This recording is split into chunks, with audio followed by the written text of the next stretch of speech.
Okay, everybody, welcome to the latest episode of All Too Real 2. My name is Buckley II, and with me, as always, is...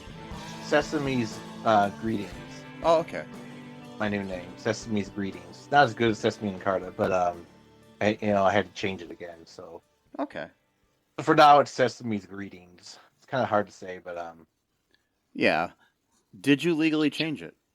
no, not this time. I mean, it's just like for today. And then I'm gonna go back to Sesame and Carta. Probably actually even after we get done. Actually, technically. So really, it's only Sesame Greeting for like 2 hours, basically. So Yeah.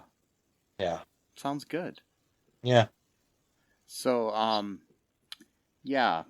'Tis the season to, go elving. And, eat your pet chicken. And, or not eat it, cook your pet chicken. Yeah. Interesting film. Yeah. Yeah, today we are covering the 2016 film The Christmas Project. Directed by Michael Buster. Written by Sally Meyer. Based on the novels Chicken in the Headlights and Bullies in the Headlights by Matthew Buckley, which is also the name of the main character, played by Jacob Buster, who I'm assuming is probably the son of the director. Oh. I mean, yeah, we could assume. I would say so. I don't know for sure because I can't find that info anywhere, but they have the same last name, so I'm assuming they're related in some way. It's not really a common name, and it would be weird if the two Busters showed up in the same movie. I don't know. Yeah. But whatever, These are both people, and a lot of people in this cast, were involved with the remake of there's a filmed kind of stage production from the 80s of this musical called Saturday's Warrior, which an ex of mine who grew up Mormon absolutely loved.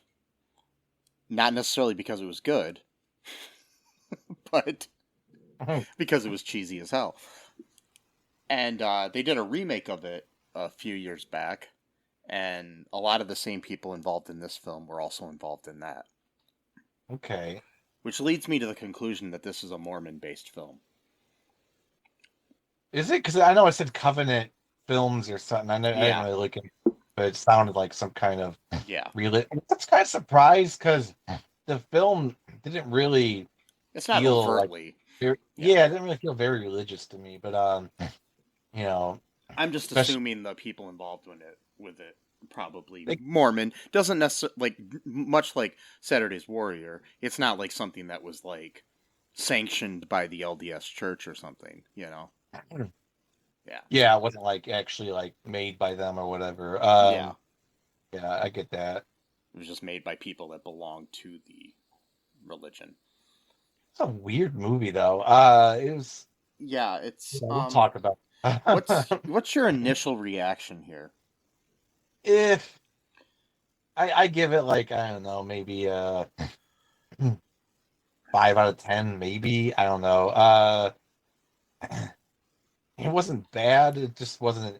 Just kind of boring. It was kind of too long, really. They kind of stretch it out. They could have made it. I don't know, maybe an hour and 15 minutes instead of an hour and a half. Or an hour, or make it a half-hour sitcom. Or it could have been that. I mean, it could have been a short film, like a 50-minute Yeah. 45 minute, something like that. Yeah. It was, they made it the length of like a regular movie, but it really didn't need to Yeah. be that long. It was just kind of, I don't know. It had potential. It just kind of, it didn't have, the it factor for me. It was just Yeah. I something mean, was it, missing. for me, I mean, I would give it probably like maybe a 5 out of 10 as well. Um, Mm. but it's kind of like it's like it wants to be a Christmas story, but it's not. And Yeah, I don't even really like that film. So, yeah, I mean, me neither. It's I don't know, whatever. but I would watch that or even a Christmas Story 2 Oh God, again before I'd watch this again. that one actually wasn't too. And the new Christmas story is not too bad Yeah, either. a Christmas Story Christmas is actually pretty decent. Yeah. Um, that just came out this year. Mhm. Um, so anyways, this is like supposedly based like and it's kind of similar to the idea of a Christmas Story where you have narration. In this case, I think way too much narration from time to time. Yeah, it's a lot. Yeah, like they're narrating things they don't need to narrate. Like we see it on the screen. You don't really have to tell us what's going on. But Yeah, it's like one of those things where it's like when you have to explain what's going on, like or your emotion, Mhm. like sad. It's like, do you have to say the word sad? Like you couldn't just, Oh, I do that all the time. Anytime I'm walking up to somebody, I'll be like, "Hi, my name's Mike. Happy." Wait, what? Yeah, exactly. No, what? See, that's how you express emotions. You just say Yeah. the word, and then you just Hmm. walk away or whatever. I walk into an amusement park. I'm like, "I'm Mike, excited." Wait, what? Wait, so you're saying your name is Mike Excited? Yes. Yeah, it's my last name, Mike Excited. Yeah. Walk into a um new job or something. I'm like, I'm Mike, nervous. Yeah. Like there is. Yes. I also have a narration going on all the time too. Yeah, Uh-huh. I carry a recorder with me and it just plays. it just like records your thoughts. Yeah. Yeah, and then I play them back later. Sometimes it doesn't make sense. I'm in the middle of grocery shopping and all of a sudden it's like, I'm really nervous to talk to this girl. Like, what? Yeah. Well,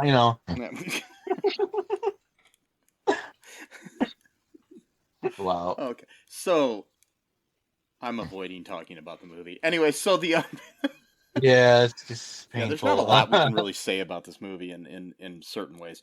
Anyway, so the basic premise of this movie, which is supposedly based on true story of Matthew Buckley growing up in the 80s, even though the movie aesthetic is like really hit or miss when it comes to representing the 80s. Oh yeah, they mentioned it at one point about the new Coke, but other than that, I'm like, I don't really And see it's like much. their clothing is attempting to look 80s sometimes, Sort of, and yeah. like the hairstyle of some of the girls and stuff. Mainly the girls only though. Yeah, it's like, but like your main cast of the Buckley boys here don't really look like they're from the 80s. Their Yeah, clothing and everything. the Um, mom sort I of. mean, I know it's a low budget, and the further you go back in time, the harder it is to replicate it. Um, Right.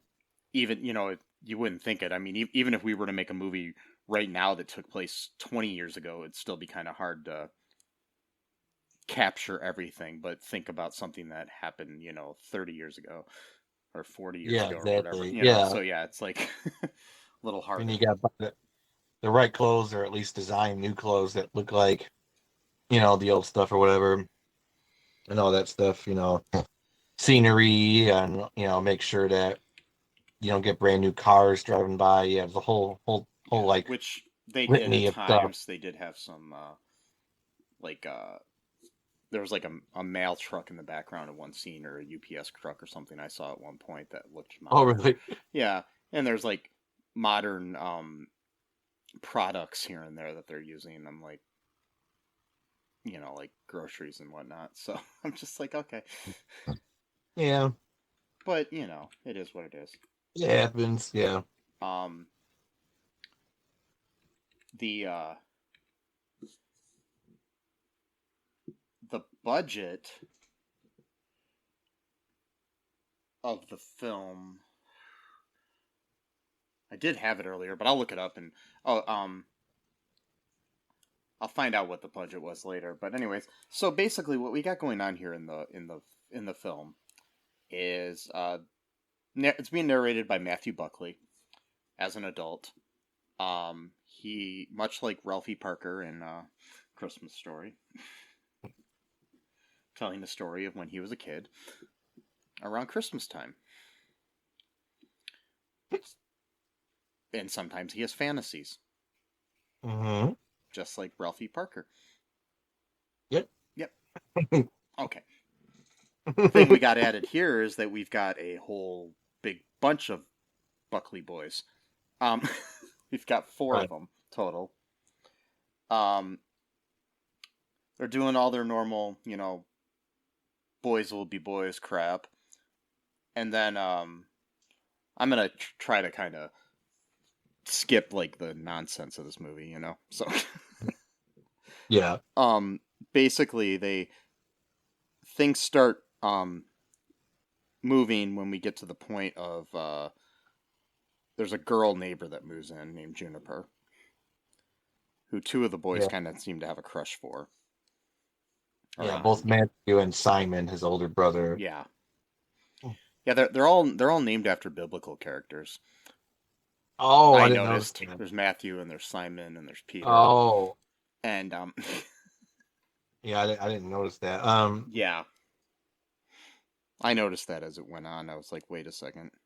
Yeah, what was the other one? There was Matthew, Simon, Peter, and I don't remember all. John? Was it Jonathan? I got. Let me pull up the cast here. We got. Okay. Yeah, John. Okay. Yeah, we got John, Simon, Matthew, Peter, and then the parents are Ralph and Pam. Well, those aren't biblical names. No. Oh, you don't remember the Book of Ralph? No, I don't. It's one of those apocrypha books. Yes. The ones that you could sort of read but aren't really officially part of the Bible.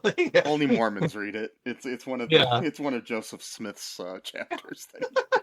The Book of Ralph. Book of Ralph. Sorry. No, wow. Does not exist.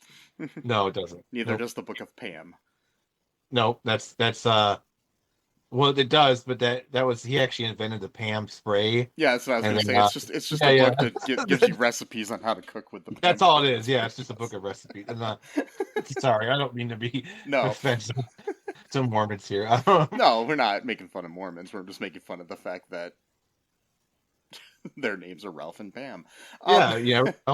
I think the teacher, wasn't her name Mary or something? And then there was a Mary was is the baby. Oh, at the end, yeah, the girl. Oh, baby, okay. Mary Buckley. Yeah. Okay. Yeah. So, anyways, we got this girl Juniper. She is the neighbor who they have a crush on. She has a neighbor. Yeah, she has a brother. His name. Oh, I forgot his name. Shoot. Yeah, I'm blanking on it. I'm trying to look Bob? It here. It wasn't Bob, was it? Let me Paul? Let me look up the cast here. Okay. Yeah, I'm trying to remember all these characters' names. Was it Bob? No. Oh. I don't think so. Let me look here. No problem. Alan. Alan, okay, gotcha. Yeah. So we got Juniper, Alan, and then Monica is the older sister. Oh, okay, yeah. I was God, I couldn't remember any of these people's names. Who did not look that much older to me. Yeah, I mean, there's probably a casting issue, and they just found someone who was best for that particular role or whatever. Yeah, there's really not much to say about this movie, is there? I mean, there's really not a whole lot. Yeah, so basically that happens, and then at the school, we've got a character of the family Hagbart. What do you got? Finn, Phoebe, Faye, And then they have a little sister named Francie. All F names. Yeah, weird. Mm-hmm. They, oh yeah, by the way, the narrator of this film was Michael Buster, the director. Oh, okay. He played the adult Matthew. Okay. Why they didn't have the real Matthew just do it, I don't know. Yeah, that's Because maybe he's he thought still that was alive. Or maybe he just doesn't like to narrate, you know. Yeah, I mean it's possible. Or this was some kind of nepotism thing. Yeah, maybe. No. No. Yeah, we got so basically the Hagbarts are kind of bullies. Yeah. They Except for the little sister. Yeah, we don't really see her at the school, so but the two girls and Finn especially are bullies to the Buckleys, who they call the Duckleys. Oh man, that's a real insult there. Yep. I remember in grade school something like that would be actually, so Like, yeah, I called you Duckley, man. What are you gonna do? yeah. Nothing. Just because I mean, now something like that wouldn't bother people, but you remember when we were a kid, if somebody called you a weird name, you'd be like, "Oh, I'm gonna go cry in my pillow now." Yeah. Yeah, they're bullies, and then it turns out it's because they're poor, and therefore all of their actions are excusable according to the movie. Yeah, Anyway, which is ridiculous. yeah. Which brings into I in the future, not necessarily this year, but there is a sequel to this movie which I gotta find. Oh God. I did find it online actually. Called A Christmas Project Reunion. Or The Christmas Project Reunion. Oh, I saw that. I thought that was just them No, it's doing an like actual movie. It's a okay. sequel. I thought it was just like an interview or something. No, Wow. That's what I thought at first, but that would have been better actually. That just came to out them in talk about 2020, like 4 years later. Okay. All right. And because technically they get married by the end. I mean, I'm kind of skipping around here, but yeah, Juniper, but that's like 15 years later. That's it. That's 15 years later. Yeah. So I don't know if the movie takes place in the future or if it's just yeah, no, this is 4 years later in the timeline too. Oh, okay, gotcha. Yeah, I know we're skipping ahead here, but the basic premise of that one is an awkward high school boy is forced to break out of his shell when his elementary school nemesis moves back into town and tries to steal his girlfriend. Okay. So the Hagbarts move back into town and Finn tries to steal Juniper. Wait, but they weren't a nemesis by the end of the movie. Anyway, exactly. All right, that's why I'm like, what the fuck? Maybe it's a new character. Maybe it's someone else. No, it's him. What makes no sense? Or maybe it's the people at the end who moved in because they became bullies. No. I looked it up. Well, why would they do that? That's stupid. It's okay. Whatever. Fine. It disregards the thing. And then it looks like they got a little bit of a I don't know, bigger budget for the second one. It still looks the same, but you have Daniel Baldwin, as in Alec Baldwin's brother. Okay. Corbin Burnson, who was on Psych and L.A. Law and stuff like that, and Brian Bosworth, the former football player and actor and stuff. Oh, okay. Are all in the movie. Like they actually have like quote unquote name actors in it. Yeah, okay. I mean, whatever. So you're just gonna ignore the canon of this great, franchise, the Christmas Project franchise, It's funny, according to IMDb, I mean, I'm sure his name's on there somewhere, but like, I don't know if it's based on any of the books that the first film was based on, because like Matthew Buckley's like name isn't even attached to the film anywhere. Oh, so I wonder if there is like some fallout where like it's written by the same woman who wrote the first movie. Oh, okay. But his name isn't attached. So I'm building a whole theory about that. Yeah, cash grab. But I do. I mean, it's sad. I really want to see this movie though. Even though I what's that? I don't. I know. My thing is I really do, just because I'm curious of how bad it is. So the Yeah, if you're gonna disregard the canon of this great franchise, I mean, we set everything up in the first movie like Star Wars. You can't just, go back on it, I mean, it's not like it's, you know, uh, how, the Last Jedi was actually really good, then they reverted back to the, you know, the, the let's give the kids what they want kind of thing. We're not the kids. Let's so give the are we fam- comparing the Christmas Project to yes, the Last Jedi? yes, we are, because they set everything up and then they just go against the yeah. Juniper is like a stand-in for Ray, and I don't know who Luke would be, or Yeah. Kylo Ren. Maybe Lynn would be Kylo, Mm-hmm. because he's like got the Their dog farting is yeah, Chewbacca. yeah, there we go. He's kind of racist against Wookiees, but like Oh, I'm sorry. I don't anyway, want to offend any of our Wookiee listeners. yeah, God, we're like really avoiding talking about this movie. Yeah, but that's another thing. Their dog is named Farting. Yeah, they named him because so now it sounds like stop farting, like Yeah, get it, because they were like little kids and they thought it was like and that was funny. supposed to be funny, right?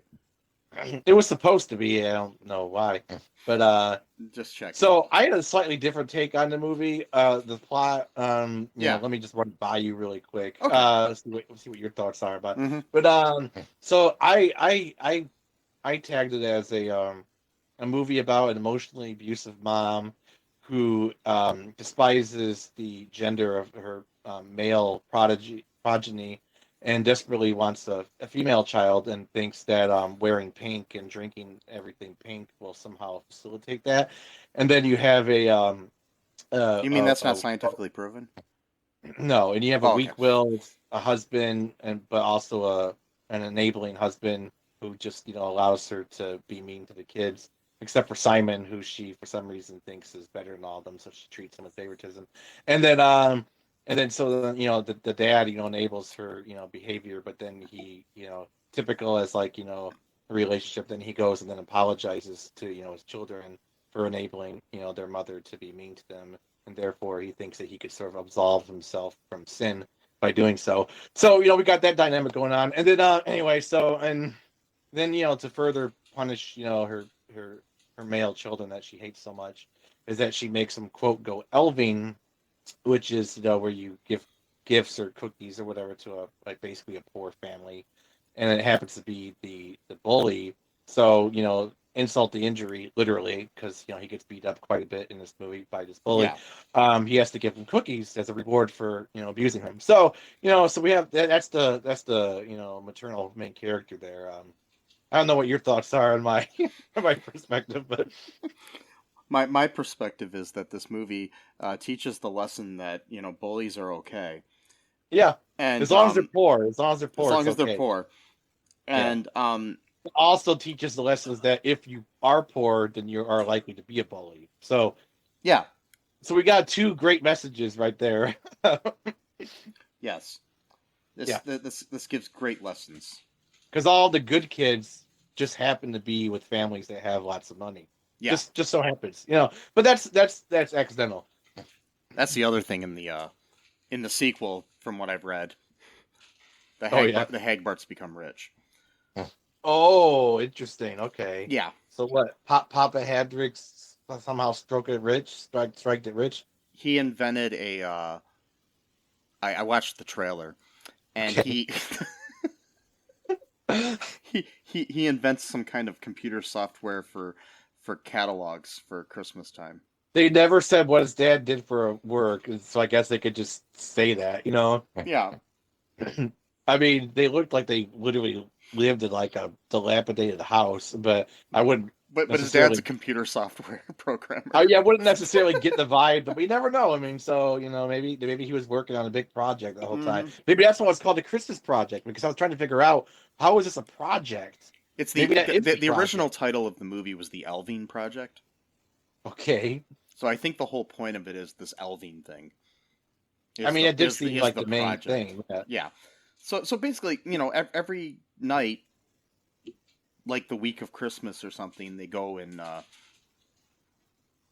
give these poor people stuff, and then watch them like stalkers from the bushes Yes. as they get all excited about a gingerbread house. That they have to eat for dinner because they don't have any real Yes, food. It's like terrible. that's totally healthy too. Yeah, I know. Well, it's better than nothing. I know. I mean, Save yeah, me, it's like Finn at one point. It's like, save me some. I know. It's like, God, like they didn't have school lunch programs back then. It was 80s. I don't know, but I don't know. Probably not. I don't know. This was God Reagan damn. era.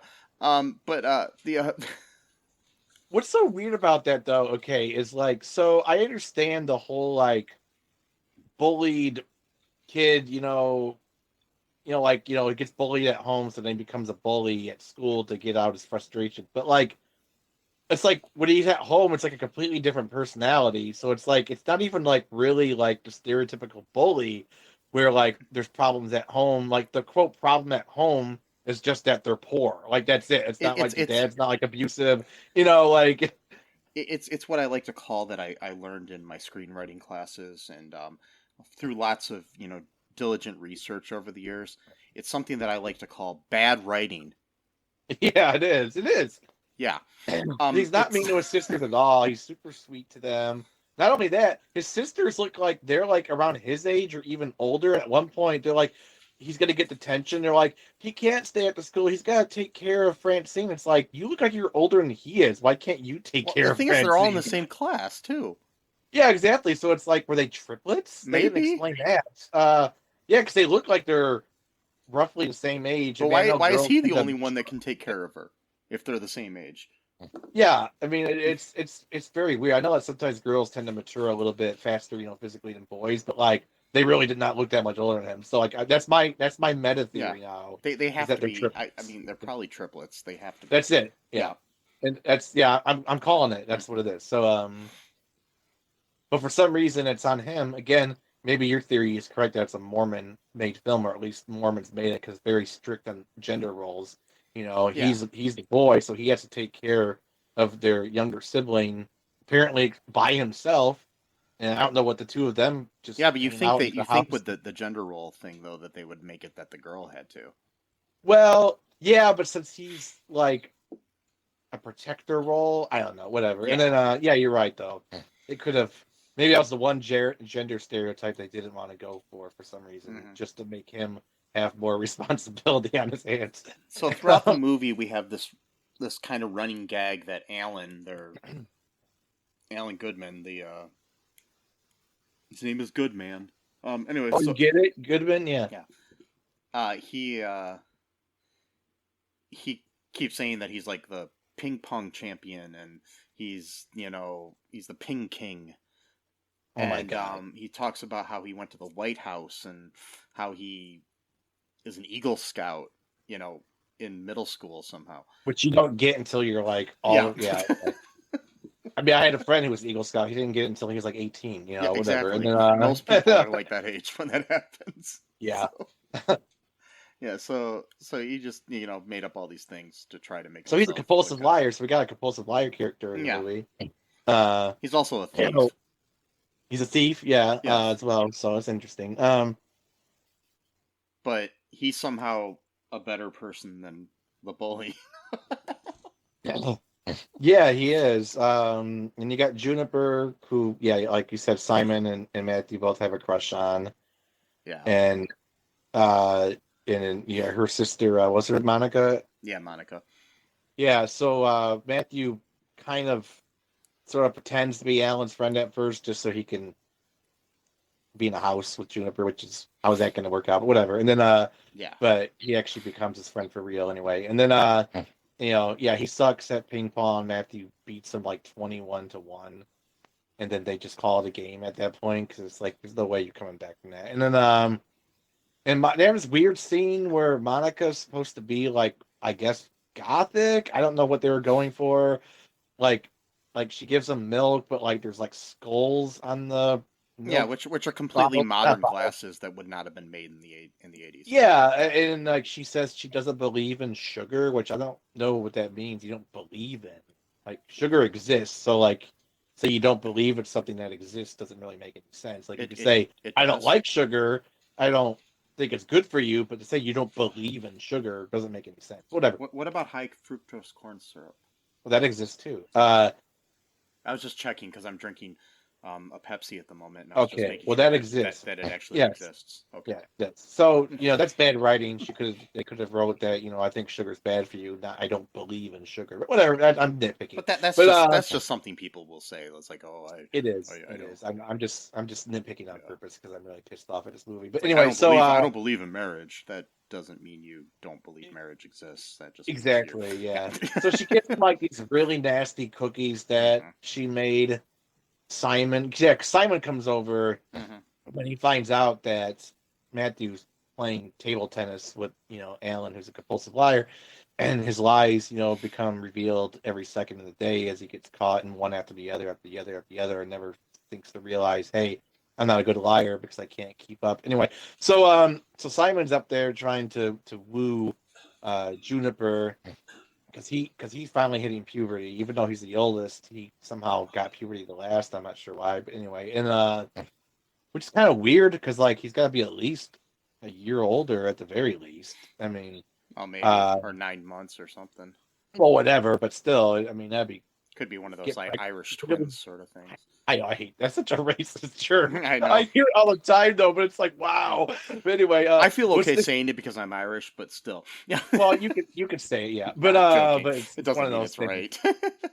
You could say it because you're part Irish, yeah, but like, but it's like it's not as bad though as Christmas Story 2 when Ralphie literally said there's more rattles in this house than an Irish what was it, orphanage or something like that, or I'm like wow, like damn. I didn't even remember that, but yeah. Yeah, that was wild. And so she gets them these nasty ass cookies that are like hard as rocks basically, and Juniper tells them to like basically just like chug milk after eating. Oh, I forgot to mention that. So he's lactose intolerant, and they made a big thing about that where he's the only one that gets to drink orange juice in the family for some reason. Okay. Whatever. And then I guess because of the sugar issue or whatever. So yeah. He wasn't really paying attention. The whole, like, almond milk craze and everything, so yeah. It was the 80s, yeah. And so he's not really paying attention, so he drinks the milk, and he starts eventually, the milk starts hitting him, and then he's like, oh, he's trying to like, impress Juniper and stuff, and he's like sweating crap, and I'm like, Jesus Christ. And then so he has to go throw up or take a shit or whatever, and then yeah, then that happens. That was the whole scene. That was it. There's really nothing. And that was supposed to be funny somehow. It was supposed to be. It was supposed to be a gag, a literal gag, I guess. Yeah. But they go home, and gets bullied some more by Flynn. Because every single day it's a new thing with him. And then Mama makes them go give him cookies afterwards. Like, oh, make sure you be nice to your bully. I mean, she doesn't really know. Well, she doesn't know because they're hiding the fact that they're bullies. They got this snitch policy, which doesn't makes really make no sense. Makes no sense. It was like, okay, like I don't really understand your family dynamic here, but whatever. And then like where did this policy come from? Did the 4 boys decide on this one day, or did their parents tell them that they don't snitch, or what? It's one thing to not snitch on each other, like because brothers, but like a bully, like why would you keep that policy for that person? Whatever. And then maybe it was like which really worries me because if one of those kids gets molested, well, that got really dark. But, I know, but I'm just saying. Yeah, I can't say anything because I'm not allowed to snitch. No. Hey.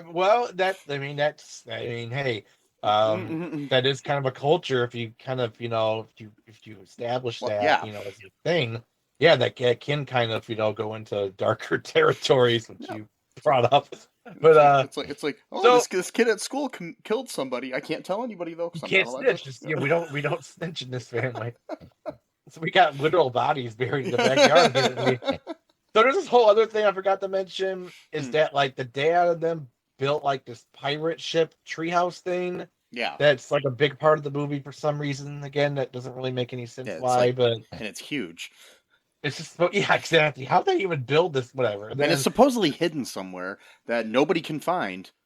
it's, But yeah, it's like, somehow the Hagbarts found it because Matthew took Juniper to it. I but don't why get would how they that know? like when she was there, is there some kind of like bat signal that kind of like goes up in the air to tell you where it is? Like how does it have does Juniper have GPS, or is it Juniper PS? It's like what She might, because her parents are always away for work. Maybe they're doing like really important tech work, in the 80s, to get GPS, up and running, So and we know from the sequel that the Hagbart's dad is like a computer genius. maybe So they moved in town because they were colleagues of Mr. Haggard, and they were like, we're gonna build something really great together. So we gotta need to like be in close proximity to each other so we could bounce off and this is ideas. This is during the before Zoom. height of the Cold War, so maybe they're Russian spies. That could be it too, actually. I Mhm. never thought about that. So they have this weird rule where girls can't be in the pirate ship because it's a boys' club. And then somehow Yeah, the one time he brings Juniper there, that's when the Haggards somehow know about this rule, which I don't know why they would. And it like mentions something about like being like a traitor. Well, why would they know about this rule? They were never invited to the ship. So were they planting bugs inside the house to like listen in on their conversations? It's getting really wild here, And but they still couldn't figure out who was leaving them these Elvian gifts. no, well that was the one blind spot. But Yes. it, who knows? And then like you mentioned too, there's a whole scene where they bought chickens as a punishment for some reason. Oh, because I forgot the very first scene where they're painting their sleds. Yeah. That's how this whole thing starts. So the mom's going to the store or something, and they're like, "Don't get paint on your new pants." And then the little brother just drops the paintbrush in the paint, and then some of it splatters on the Matthew's pants. It's like, oh shit, we gotta go in the house now and clean it off. But then Simon locked him in because he's an asshole. And locked him out rather. And then he's eating pizza, and he won't share the pizza with his own brothers, including his youngest brother, who's like 8. And then Mm-hmm. but then he becomes a traitor, and then for a slice of pizza he betrays Matthew. So he's like the Judas of the family, basically. Yes. Instead of 16 pieces of silver, with just one piece of pizza, and Yeah. I or mean, 16 pieces of pepperoni, maybe, I don't know. And then it's pizza, man. I mean, come on. yeah, I mean it's pizza, yeah. So so and then Flynn steals their sled at one point, I guess, and Yeah. paints it blue for some reason. Yeah. I don't know. And then I'm really jumping around here. Yeah. There's so much stupid shit going on. It's not even important. There's no good through line in this movie. There is a There kind of isn't. It's just underlying, random. and there's Yeah. like random scenes, sort of. I guess that's kind of what I didn't like about A Christmas Story as well, because it's very similar. Yeah, it's just like random scenes that are supposed to be like somehow about the house. Because at one point they go to like a school event and Yeah. they're bobbing for apples, but they're not supposed to eat any candy. And so that happens for no apparent reason. And then they make the little brother do it, and he falls in, and so they're drying him off with toilet paper. Yeah, they're And they not were supposed supposed to to be boil. eating candy, but then there's a scene where Monica, their neighbor, who I'm assuming is a 16 or something, because she can drive. Wait, because she could drive, yeah. Yeah, And she takes them out elving one night because the mom can't because she's pregnant and whatnot, and oh yeah, so she just like hands them a bunch of modern day Nestle Crunch bars in 1986. yeah. What the hell is that all about? And then Yeah, the wrappers on the candy bars, that just really bothered me. well, I mean that's a hard thing to replicate. I mean, um, Not really, because all you got to well, I do guess. is because they didn't even show the front of the bars. You could Oh, just show the okay. back, and the main thing that sets 1986 bars from modern bars apart. Mm, 1986 bars were wrapped in foil. right. So what you do is you go to the Walmart, buy some foil, take the bar out, wrap it, and then just cut the ends of the wrapper and put it over it. Right. Why did they stop doing that? Because of like health reasons or something? Or Probably money. Okay, I didn't know if it was because tinfoil was like bad for you, or if I don't it know. It was. could have been that too because it was a lot easier to. It would probably be a lot easier to get inside the bars, but I don't know. Yeah, So probably. Well, no. So that's the other thing too. Your theory about the Russian spies, though. For some reason, they have a black van, a huge van, and they only have like a family of 4 people, ostensibly. So why would they have this big ass black van that just looked very suspicious? Like that's maybe that's where they kidnap like U.S. politicians or something, or maybe they, yes, or Russian, expatriates, to send it back to the motherland. they That's were my they, theory they were because. moving to Utah to try to, um, somehow capture President Reagan. So my theory is that actually because both Mr. Haggard and Juniper and Monica's parents Hagbart. always, Yeah, oh, that's yeah, okay. sorry, they're never home ever. They're No. always at work, and so they just leave their children just unattended. Again, these are minors, right? And no babysitter. I mean, it was the '80s, so I guess maybe that's a little bit of a time thing too Well, that they yeah, got they accurate. did have Monica babysit them from time to time. So, and she's Yeah, like but 16, and back when I was a kid, like I used to babysit my sister, and she was, Yeah, but yeah, still, you yeah. still need an adult for some things. It's not, especially if something really bad happens, Mm-hmm. you can't really put that on a child. But whatever, that's no matter. And then that's again, maybe religious people they think that, but whatever that They just you couldn't can. afford actors to play the parents. I don't think so. That's what it Oh, was. yeah. And then so they're just gone all the time. But my theory is that they were working with Mister. What's their last name again? Hagbart. Hagbart. All right, Yeah. Mister Hagbart, and them were working on the project together, and they were like always working like all hours of the day, especially at night, because that's where they can do their more dirty work, when they're kidnapping U.S. politicians and stuff, and Mm-hmm. throwing them in the river and all that kind of stuff. And that's what they use the black van for occasionally, but then they leave it there, for the kids to use if they need it to. And and then yeah, and that's what happens. They, This is a better they movie than what you're. Yeah, what I'm coming up with is better. Yeah, it's much better actually. It's a much better Christmassy movie. And then other than elving, weird phrase, elving. Like who came up with that phrase? We're gonna go elving tonight. So elves, do they traditionally bring gifts to people on Christmas? Because I thought that was Santa Claus. Yeah, Or they make so, them. Santa delivers. yeah, It's like, elves make. yeah. So are we going into like old school pagan elves? Because Mm-hmm. that would be weird for like a Christian movie to be doing that, but whatever. And then I think they were just trying to do something cool and neat that didn't make any sense. But you mentioned though earlier too about how they bought chickens as punishment for the kids acting up. And they have to clean up the chicken's poop for some reason, and Yeah. I don't know. And then but then the dad ends The, up the the one the killing, one kid, yeah, the youngest one, I uh, think. it has basically taken the one chicken as his pet. So Rosie, yeah. Rosie, they named her Rosie, yeah. Mm-hmm. And so for Christmas dinner,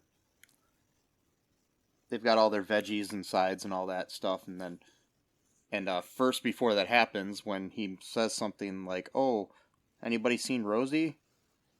Hmm. I knew it was coming.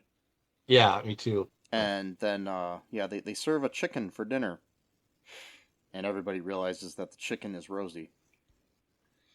And he tries to convince his kids to eat their pet. That was a disturbing monologue. Yeah. Yeah. And then they end up just burying the chicken platter and all in the front yard or something. They buried it literally. I don't know why they had to bury the pot. Why they couldn't just bury the chicken. I Yeah. don't get that, but whatever. And it makes no sense. But Oh, whatever. it's because then you can have that narration from adult Matthew saying, "And Mom's favorite platter is still buried under the ground to this day." Which is stupid. It's not even Yeah. funny. No. But what got me though was like, so he was asking if this is a store bought chicken. So it's like, wait, so it's okay to eat a chicken that you don't know, but it's bad if it's Rosie? Like, oh wow, like like I'm gonna save some of you, but some of you are going to the slaughter. Like that's kind of weird, but whatever.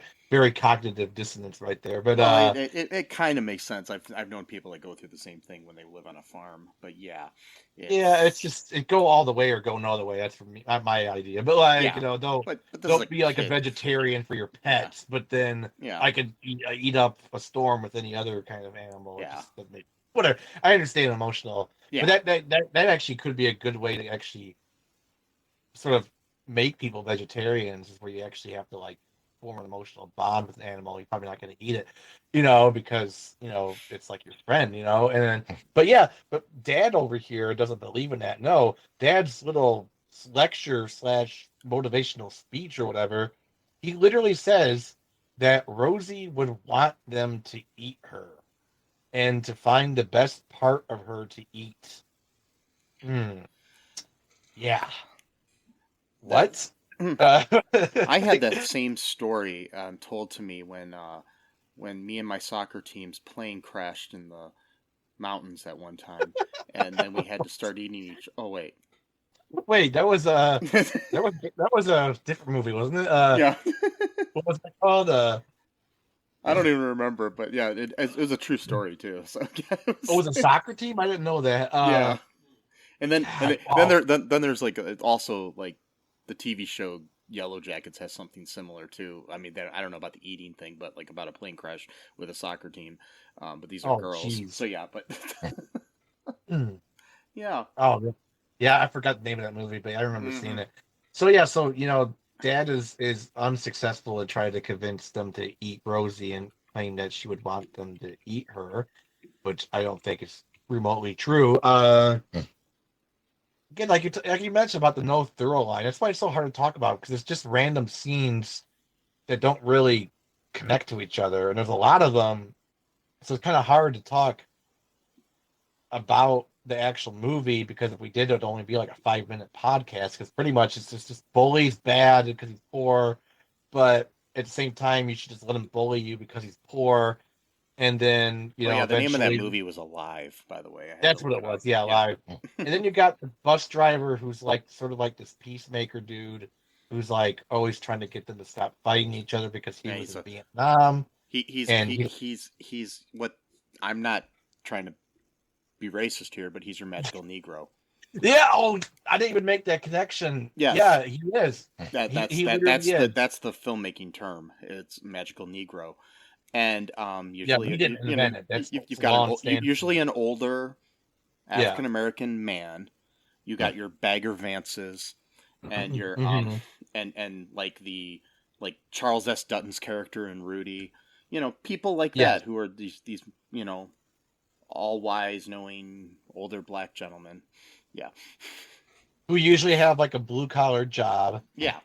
Like and Rudy, he was like part of Mm-hmm. the The field, like, the the like field crew or whatever. Yeah, yeah, I yeah, don't know the name of it. And then this guy's, bus driver, which is, I mean, they yeah. make good money, but it's kind of a blue collar job. And And he's the only African American character in this whole movie. in the entire movie, yeah, Yes, literally nobody else.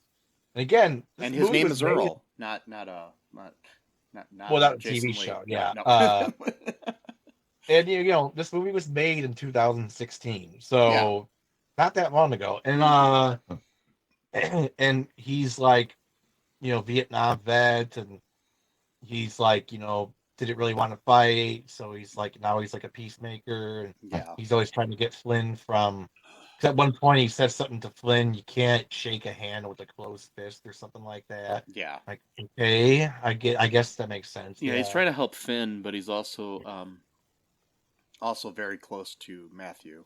So, he's telling him to like forgive basically Flynn or yeah. whatever, or tell some weird story that I doubt is even true, because like it's one of those mythological stories that you hear all the time. Like, on Christmas morning, both sides put down their weapons to celebrate Christmas together, and then we even exchanged gifts with each other. And it's like, okay, but then the next day you picked up your guns and killed each other. Like, what?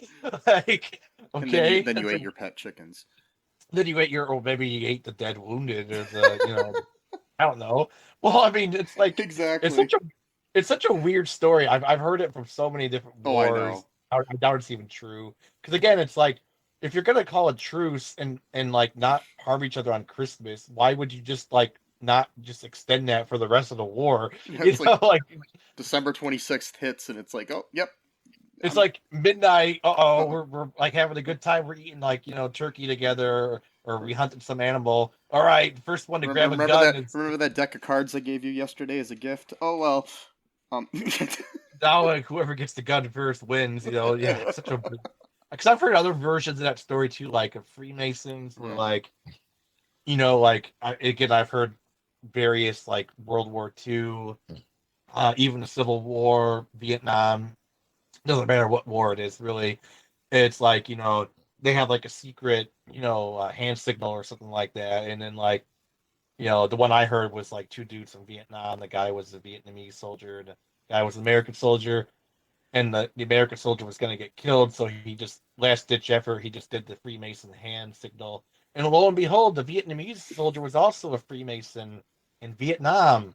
yeah, that makes sense. I mean, I'm not saying there's not Masons around the world, but Vietnam, I'm not sure there's many. But okay, it's possible. But it's like, oh, I'm a Mason too. So then they both dropped each other's guns, and then they both refused to fight any further in the war. I'm assuming the Vietnamese soldier was probably executed by the government for refusing to fight, and then the American soldier was probably taken away for treason. But anyway, so good stuff. But anyway, Yeah, sorry, it's I'm like trying to make this movie sound better than it was. oh, I know. It's like, I mean, there's been stories similar to that, like even in like Star Trek and different things like that, where it's like, oh, we get trapped together, so now we're friends, and but We have to work together. yeah, Yeah. but then So, tomorrow our captain's gonna kill your people, like well, no, the point of it is that by the end of it, you're supposed to actually be friends with the person, and yeah, then you won't kill each other because you both yeah, found each other's humanity, kind of thing. It's not a bad story, but I've heard it I've heard so many I can't say the word. derivations, yeah. Yeah. It's probably apocryphal, it's gotta be, but yeah, oh boy, but Yeah, anyway, so he's yeah, yeah. what else happens in this movie? Like, Oh God. I mean, I don't know. Again, like you mentioned, it's just a bunch of scenes strewn together. yeah, so Uh I think by the end we've got this situation where so Earl basically gave a pen to Matthew that supposedly his father gave him and told him to write, instead of fight, basically. yeah, the pen is mightier than the sword, Yeah. that phrase. Yeah. hmm Yeah, I updated it to write instead of fight. Oh, I like that. Or you got the Islamic version of it. The pen of the scholar is more holy than the blood of the martyr. Oh, nice. It was pretty much the same thing. Yeah. I mean, hmm you know, uh, And so we've got the whole he goes and writes a one night he writes a nice little letter to Finn Hagbart, about his I don't know what he wrote in it because I don't remember and I don't care.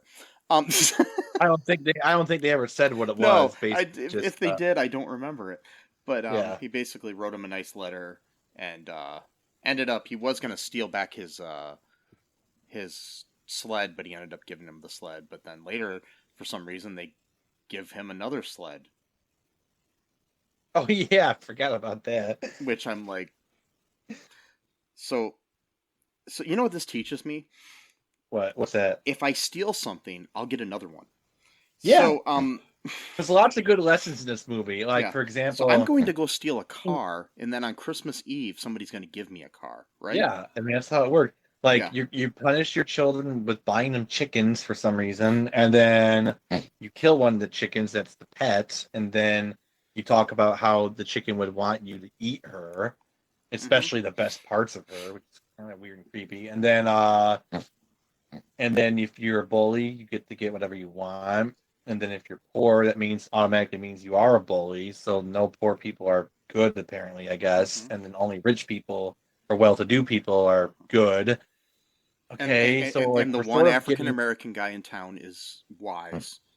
yeah, the one guy, For which I some guess is reason, kind of he's the only one in town, and I don't get He's the only black guy in town, literally, Mm-hmm. and he's wise. So that's almost like racist in two directions because there's only one black guy who is in town, but he's also wise, which then means what are the chances of all the other black people being wise? Because if like the whole town is white and everyone's a stupid fucking moron, and then the one black guy is wise, then why not just like repopulate the town with black people and then just have like a whole kingdom of wise men? But they didn't think about that. So and apparently they want everyone to be stupid. So and kill just to let chickens you know, according to Wikipedia, the magical Negro is a trope in cinema, television, and literature. The character is typically, but not always, in some way outwardly or inwardly disabled, either by discrimination, disability, or social constraint. See, that's what I meant about like the blue collar type jobs. Like the Negro is often a janitor or prisoner. The character often has no past, but simply appears one day to help the white protagonist. I mean, I don't know if we do hear a little bit of his past. A little bit of his past, but he still is. He still fits the trope. He does. I'll give him a little leeway because he wasn't like a main character in the movie, so you know what I mean. Like he's not like it's not like a Bagger Vance where he's like literally one of the main characters. Yeah. So it does fit the trope, but like not to the point of like making it all about him helping the white kid, But he still does fit it. I think. And it's they usually have some sort of magical power, right? Rather vaguely defined, but not the sort of thing one typically encounters. So basically, like with him, it's his kind of like kindness and being able to calm down kids. And his wisdom and all that. The character is patient and wise, often dispensing various words of wisdom, and is closer to the earth, whatever that means. The character will also do almost anything, including sacrificing themselves to save the white protagonist, as exemplified in the Defiant Ones, in which Sidney Poitier plays a prototypical magical Negro. So anyway. Or also in what movie was it? The Green Mile. Yeah, that's another one they bring up. He's literally innocent. Everybody knows he's innocent, and they still execute him. It's like, what? like, you got like Uncle Remus in the Song of the South, which is like big racist film, anyways. But you got I never seen that one. Never saw that one. It's out of print and been banned by Disney. Oh wow! So it was the basis for Splash Mountain. At Disney. Okay. Which they are now finally, redoing as a Princess and the Frog ride. That's right. I remember people going, "Oh, Disney's gone woke. They're getting rid of Splash Mountain, all my childhood memories, and I'll destroy." I love that. How was your childhood? You bring this up all the time, actually. Yeah. So I'm actually crediting you here, but like, so I'm not trying to take credit here, cool. but like, I always like, how was your childhood ruined by something that happened in the future when you're an adult? Like, it's not. Is there a time machine going on where it actually goes back into your childhood and then it does something to you? Like how, like what? Like, the funny thing is these are the same people who will say separate the art from the artist. Right, exactly. Whatever they're defending the right winger, it's somehow it's always. So it's like I'm or somebody that did something despicable. It's like I'm still supposed to be able to, watch American Beauty and not be upset that Kevin Spacey's in it. Which I can do. I'm fine with that sometimes, but it's just it's still in the back of my mind the whole time I'm watching it. But it's because like there's certain.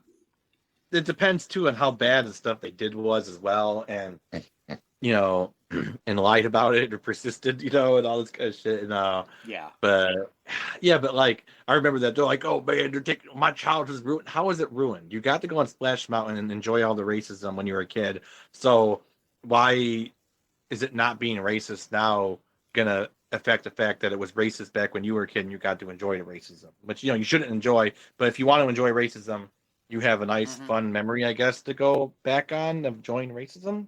I mean, personally, me, I don't really think racism should be enjoyed, but if you're the type of person who wants that, I guess you can do that. But like, I would prefer, maybe you take a different path, but that, hey, I'm just a magical Caucasian here. So, more slightly modern magical Negro type characters are Morpheus in the Matrix trilogy. I guess. Well, I mean, that's according to Wikipedia. I was just saying, all as well as the Oracle in those movies. I guess. we also have like you said John Coffey in The Green Mile, um, and to a point Rufus in Dogma. Um, Dogma. Chris Rock's Yeah. character. Yeah. Oh yeah. Yeah. I don't know. I mean, yeah, But Wikipedia says yeah. that, but I Oh don't no. know. The I more know. we get, I'm just saying that it to a point. I'm not saying that they're all. There's nothing cookie cutter about any of these. So yeah, some aspects of those characters are. yeah, I guess yeah, because with Morphe, it's a little bit Yeah. more Well, complex. it's He's like like the leader of the group, like and Bubba in Forrest Gump is definitely one. oh yeah, yeah, Yeah. I could see So that. yeah, something like that. Those are more kind of modern, like in the last 30 years. Um, Yeah. so we've got also you've got like by proxy, even though the character wasn't that in the book, but you've got like Red in Shawshank Redemption.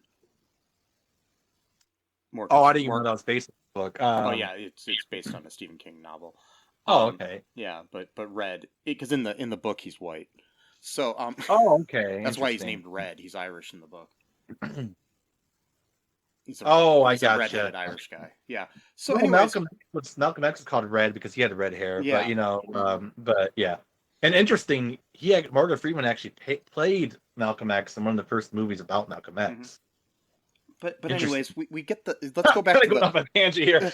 I'm sorry. but let's go back to the Christmas project here. So we got that stuff going on. But anyways, we do have at the end. He writes this letter, gives it to Finn. He later on, their dad gets transferred out of town or something, and they're going to live with their grandmother or something. And so on Christmas Day, they have like their little like shake hands, cool, things are good, blah blah blah. Right. We learned that 15 years from then, Juniper and Matthew are going to get married. In the narration, and then these other bullies move in next door at the end. Oh, I like that how they both had red hair, so that's like another racism thing right there. Like, oh, get it? They got red hair, so they must be, Irish or Scottish, so they're gonna be like, super like violent, It was it was like double the redheaded kid in that Scott Farkas or whatever from yeah. It's like you guys, you don't even know your own biases, like and then so what a movie, man, good stuff. Yeah, so that was that movie. So do you want to hear some trivia here? Yeah, hit me. Okay, so with trivia, don't hit me. Brian Clark, who plays Ralph, and Allison Aiken Clark, who plays Pam, are married in real life. Oh, so cute. It was originally entitled The Elving Project. Almost all of the cast was previously in Saturday's Warrior 2016. They both came out the same year. So, okay. That one actually had a decent movie theater release too.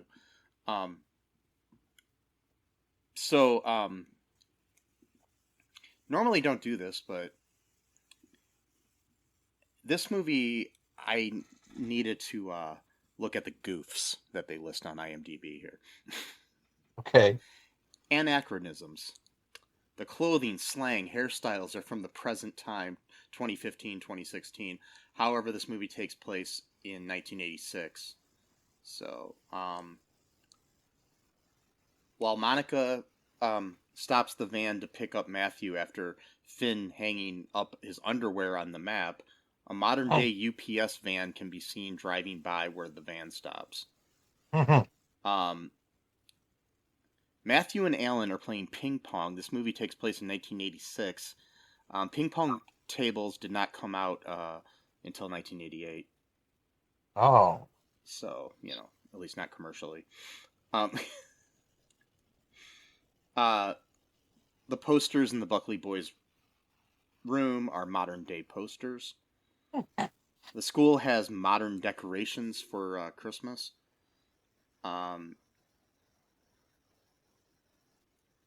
While Pete and John have to stay in the van while elving, Monica hands them crunch candy bars.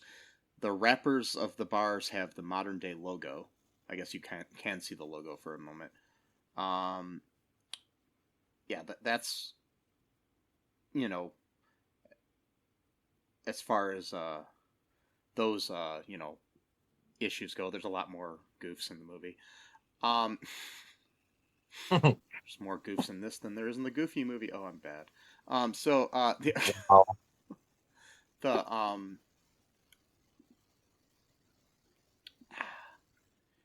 do you want to hear some reviews here really quick? Yeah. Okay, so do you want a bad or a good one first? I'll let you pick. Let's do a good one A first. good one? Okay. Let's find okay, 10 out of 10. Such an amazing and cute movie for the family! Exclamation point. From K. Gustafa 70552. Not to be confused with K. Gustafa 70551. No, I don't know. Yeah. This Who was clearly had the idea first, but yes. you know. Or all the other,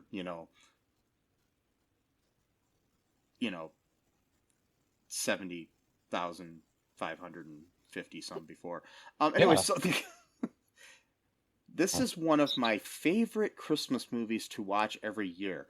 Now, mind you, this review was written in 2020, so they could have watched it like 4 times if they're watching it every year. Wow. But it's one of their favorite Christmas movies to watch every year. Okay. The kids do an amazing job with their acting. It is perfect to the time. Is it perfect to the time period? No. But they make up with it in the storyline and the humor. I love it more than I love A Christmas Story. It is a cute story about family, doing things for others, and learning how to walk in someone else's shoes. A story of first love and growth in a young man's life. It is beautiful, and I would recommend that everyone watches this heartwarming and humorous film with their family. It brings those warm feelings of childhood Christmas back to you with the amazing story.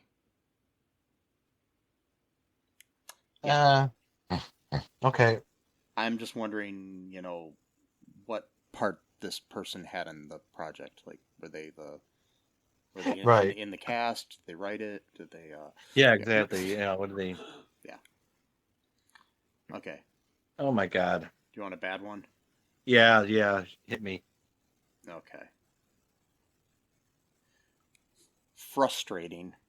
This is from ALEKS 36085. Written the same year as the other one, in 2020. This movie justifies teaching your kids that if someone bullies you, beats you up, steals from you, and destroys your things, that you should just roll over because their home life is bad. I don't care how sad that kid's home life is. If someone beats up your kid multiple times at school, you do something about it. Well, they don't know. That's the whole That's point. the problem. That's the problem because of the no snitching. Yeah. Oh, boy. Here's another bad one. OMG, the worst movie I've ever seen, which I don't think I'd call it that. This was written by Dylan Van in December of 2018. The entire story was boring and was extremely cringy. There are many, many problems with this movie. For starters, the bad acting. The acting in this movie was just horrible. It seriously felt like a third-grade play. Everything was just so boring and creepy. Another problem with this film was how it was supposed to look like the 1980s. They seriously did not try at all to make it look like it was in a different time period. This was one of the worst parts of the movie. All the actors make me cringe so hard. Literally everything I heard the actors say made me shake my head so hard. Ugh. That was a horrible review, by the way, I think. Anyways. Yeah. No constructive criticism. Yeah. Anyways, there's a lot of good reviews for it, actually, but I'm not going to read anymore. So, yeah. So, any final thoughts here? No, I think I would not recommend this movie personally. Yeah. Yeah, but that's just me. I mean, the most I would do with this is maybe have it on in the background if I was Yeah. vacuuming and couldn't hear it. Honestly, I would rather watch Bible Man unironically than this, because at least that is bad enough to be funny somewhat. This was just boring. Yeah, it was pretty boring. Um, I don't know. Anyways, I would rather watch several Christmas movies before I'd watch this one again. Yeah. I mean, I'd rather watch Jingle All the Way too. Mm. Damn it. Yes. Get her done. I'd rather watch Dennis and Menace Christmas or whatever the hell it was. God, yeah. Yeah. So, anyways, The that's classic episodes. yeah, that's my only feelings on this. So, folks, be sure to be good to each other during the holiday season and all the rest of the year. Do it. Go out elving if you want to. I don't care. Yeah, why not? Go out bullying if you want. I don't care. Oh wait, no, you shouldn't do that. You know, steal somebody's sled because you know what'll happen on Christmas Eve? You'll get another one. You get a new sled, yeah. Yes. And you don't gotta give the other one back. You just get both. So Yep. And you could sell one of them and maybe get some cash money. Some pocket But if you're a change, good person, you will get the other one back. Yeah, but if you're Finn, apparently you're gonna like forget your lesson 4 mere years later and move back to town and then try to steal someone's girlfriend. But and if you want us to cover the other movie, let us know. We may cover it in future episode. I may make Matt suffer through it. No, I'm joking. Yeah, I'll have to get drunk to read. No, kidding. Get some eggnog. And anyway, so the spiked eggnog, man. Yeah. So, anyways, go to our TeePublic, check that out. Check out our Patreon. Check out all2real2.com. If you go on there and share it with a friend, it's kind of like elving. It's worth their while to do it, yeah. Yes. It's that time of year, buy your friends a t-shirt. Also, check out our social media. And like I said, be kind to each other. And remember that we love you. And bye-bye. Thanks for listening to All Too Real 2 podcast, a Cullen Park production. Produced and edited by Michael E. Cullen II. Music by Matthew Hawes. Subscribe and share the show. Visit us at cullenpark.com.